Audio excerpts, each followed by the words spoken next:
Troisième point, je parlais des blessures comme des freins relationnels, des freins aux relations, et notamment génératrices d'un certain fatalisme émotionnel et spirituel. À la fois chez la personne qui, on va dire, a été blessée ou dont la souffrance rejaillit quelque part, et du point de vue aussi de la personne qui va subir, quelque part comme une inévitable période transitoire, qui va subir l'extériorisation de ce qui n'est de fait qu'une blessure.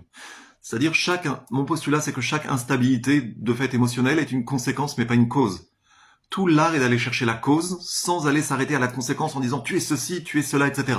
Attention à ces phénomènes d'accusation. Diabolos, l'accusateur. Nous devons être au-delà de l'accusation, nous devons être dans la compréhension psychologique et même spirituelle de toute instabilité comme étant une conséquence dont la cause doit être interrogée. Encore faut-il que la personne soit disposée à voir cette cause être interrogée. Mais je dis que l'équilibre de la relation, de n'importe quelle relation homme-femme, passe par un postulat ou passe par un consensus.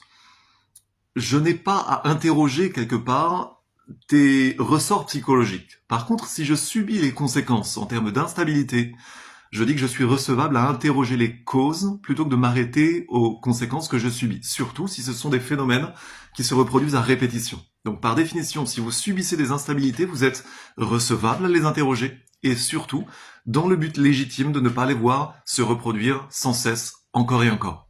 Ça, c'est vraiment un équilibre de couple basique. Vous êtes recevable à interroger ce que vous subissez à partir de cette règle. Ne pas subir. C'était d'ailleurs la devise du maréchal de Lattre de Tassigny d'ailleurs. Ne pas subir.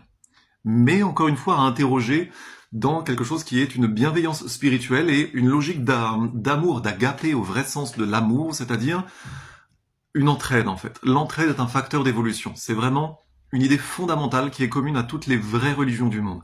L'entraide est un facteur d'évolution. Donc vous êtes recevable à interroger ce que vous subissez, mais dans une idée de rechercher les solutions et non pas de critiquer. La bonne critique, c'est celle au terme de laquelle on sait quoi faire. Une autre idée importante.